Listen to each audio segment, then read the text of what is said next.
Hey, good morning, everybody. This is Max McAllister coming to you today. We're up early and we got some road bikes loaded and some gear, and we're headed from our home in Woodstock, Georgia, down to the middle of Georgia to the city of Macon. Our mission today, we've been called down to check up on some stuff that's going down there. Several years ago, when I was 30, a couple decades of trying to start a business and dozens of failures led to my first business that actually stuck, and that's Traction Dynamics. And so when I turned 40, I decided that every 10th anniversary of that, I would try and do something, something big to give back to a life that has been really good to me. So when I was 40, I held a charity concert that raised $10,000 for the Mr. Holland's Opus Foundation to buy musical instruments for underprivileged kids. We had a famous saxophonist named Euge Groove come to town and played a private concert for local aspiring high school students and gave them some real proximity and contact with a superstar. It was a big event. It was super cool. So when I was heading on 50 years old, I didn't really know what I couldn't figure out what I wanted to do, but I'd taken up cycling, and cycling became the passion and kind of the center of my life. It just sort of hit me that for my 50th birthday, I would buy 50 bicycles and give them to 50 kids. So I set about the mission of finding appropriate recipients, and I wanted to do that through the Boys and Girls Clubs of America. So one group of people led to another, and I met up with a man named Neil Walker, and Neil introduced me to a couple of ladies that were directors at the local YMCA's, and one of those groups of kids came up from Macon. So we had 20 kids that came up from Macon, Georgia. Basically, the kids didn't know that we were there was a charity event. We just made it fun for them. I gave away golden tickets that were analogous to Willy Wonka and the Chocolate Factory. So each kid got a golden ticket, and as far as they knew, they were just coming to a big three-ring circus. So the police came and the fire department came. We had specialized bicycles. We had Aaron Twite, a world-famous motorcycle stunt rider, come and do a show that just blew the kids away. And then we integrated a message from the Boys and Girls Clubs of America called the Triple Play, where the message was to teach kids to eat properly, exercise daily, and then choose their friends wisely. So I dressed up as various characters to spread those messages. So I was Fat Albert and Pkwy Herman and Willy Wonka, right? So we had a lot of fun with it. Sell my bike!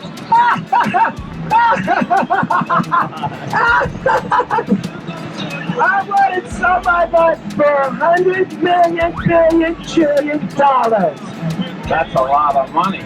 In that process, I had contacted friends I had at Specialized Bicycles and asked them, I said, hey, I gotta buy 50 bikes. And I said, can I work out a discount with you guys? Can you give me a deal? And so the people I know sent the message around. They got together, they had some meetings, and then they sent me the bikes I needed and helmets for the kids. So when it came time to pay, I said, okay, so how do I pay you guys for all these bikes? And it was huge. So Specialized, they paid for everything and sent the whole thing free of charge. Pretty big deal. And so our event was huge. Lots of volunteers came. The kids went wild. They had no idea they were getting bikes. And then we started by presenting bikes to the two highest grade point earning average children. Two kids who had worked the hardest and had the best grades, we gave them bikes. And then there were other kids we gave bikes to slowly, and then I think all the kids just figured out they were going to get a bike, and it went crazy. So it was super awesome.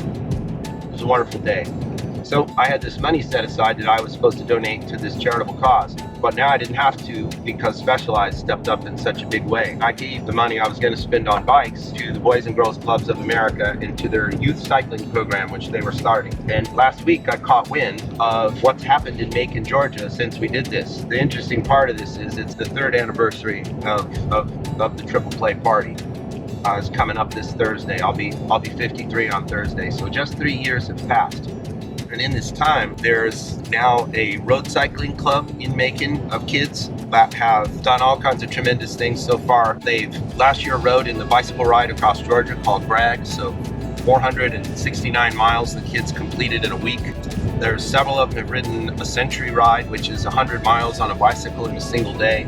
Some of them spun off and they wanted to ride mountain bikes. So then the parents in the community started coming up with donors, and next thing you know, there's mountain bikes, and now there's a mountain biking team, and the kids have completed a year in the NICA series of mountain biking. Now they've somehow organized, with the help of the community, to have their own clubhouse. They have a youth-run bicycle shop where they maintain their own bikes and apparently help out in the community. And so we're going down today to check in on all this and just see what this is. So 3 years ago, I kind of blew some seeds of goodwill into the wind, and it turns out some of them have stuck and they've grown. So our trip today is to go check in on these kids and see what's happening in Macon, Georgia. So we're going to be heading down the road here, and we'll introduce you to some kids and see what's happening shortly. Sean. Jeff? Jeff. All right. That's our leader, Trey over there. That's Coach Lisa. Trey's the leader, huh? That's Coach Lisa. That's we have some new people joining us today. Okay. That's Coach Gigi. Okay. All right, Gigi. And Now, how did Trey get to be your leader? Trey? How did he get to be your leader? Trey became my leader because he is one of the founders of the team. And, like, he pushes us hard. You make him work? Come from very humble. I like that. That's great. That's great. That's what it takes to be a leader. Yes. Got your team. So tell us about what you guys have done here. The kids have selected 16-year-old Trey Smith to be their leader on the road. He pushes them hard and accepts nothing less than their best. The adults intentionally leave the tour to the kids, which helps build their confidence and public speaking skills.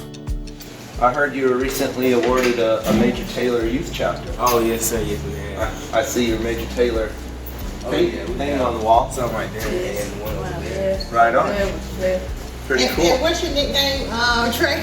Major Taylor. Are you? I like it. Major Taylor was a professional cyclist known as the fastest man in the world.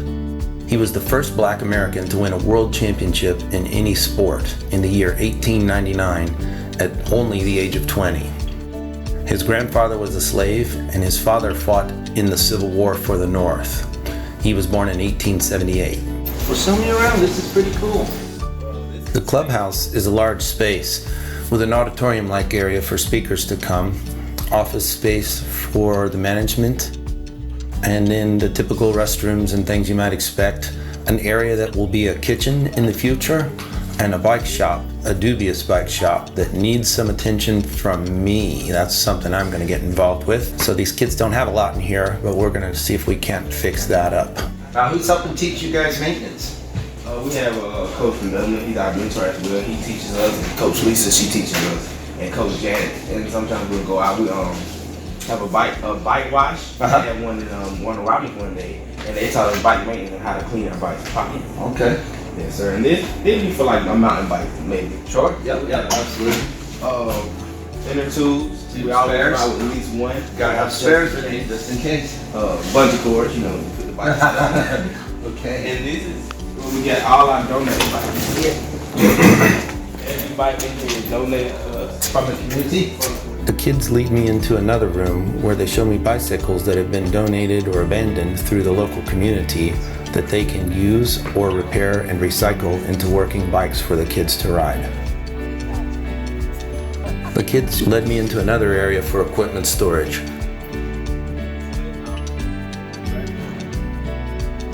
In this area, they've organized donated clothing that's come from the community. How old are you, Trey? I'm 16 years old. 16? Yes, sir. And there's Rob, right? How old are you? 14. 14. 16, 14. We have shoes for the kids that probably don't have riding shoes. So yeah. As well as some tennis shoes for kids to use that don't have proper shoes while they're riding. But to put that into context, just how humbling this experience was for me, my cycling shoes cost more than any of the bikes that the kids were riding.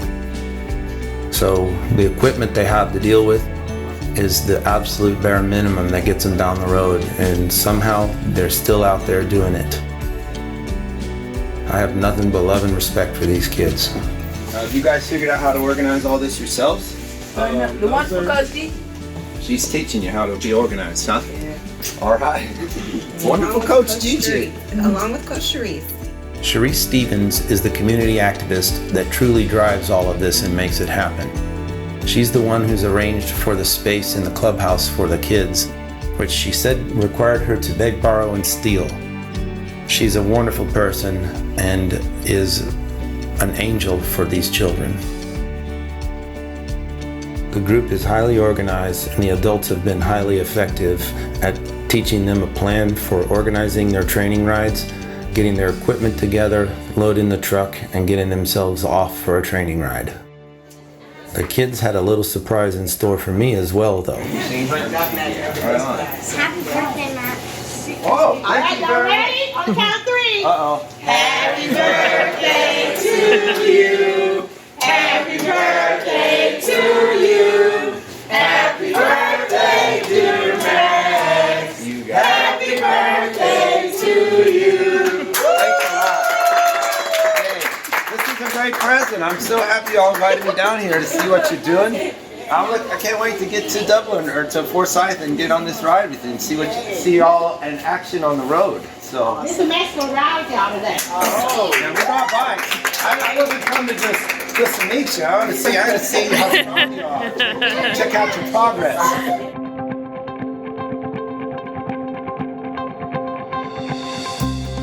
Structure and teamwork don't stop once the bikes are unloaded.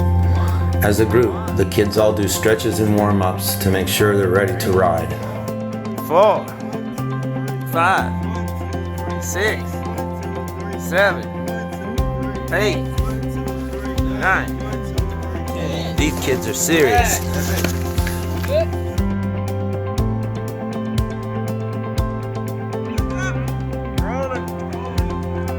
Making on a move. All right. Oh yeah. Yes. Yes, I'm here.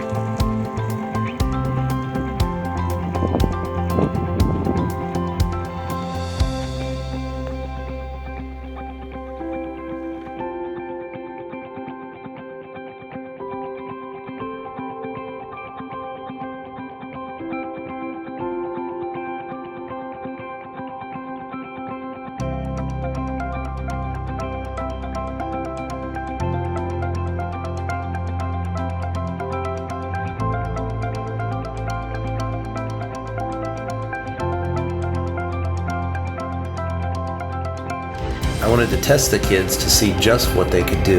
So I challenged them to try and draft behind me on the flat road to the finish of the ride. Incredibly, Trey was able to keep up with me at 28 miles per hour. So what's an old, dusty, broken bicycle worth? To a kid who doesn't have one, it's priceless. It's a chance to get out and be part of a team and be part of a broader community that's bigger than your backyard. It's a chance to see and experience things that people said you may never do, like ride a bike 100 miles in a single day, like these kids did. Can a true selfless act honestly spark another? There's only one way you'll ever find out. So hey, here we are at the kids' clubhouse, and this is their bike shop. So they almost have nothing. They don't even have lights, working lights here. So this looks like a project for me and you, my friends.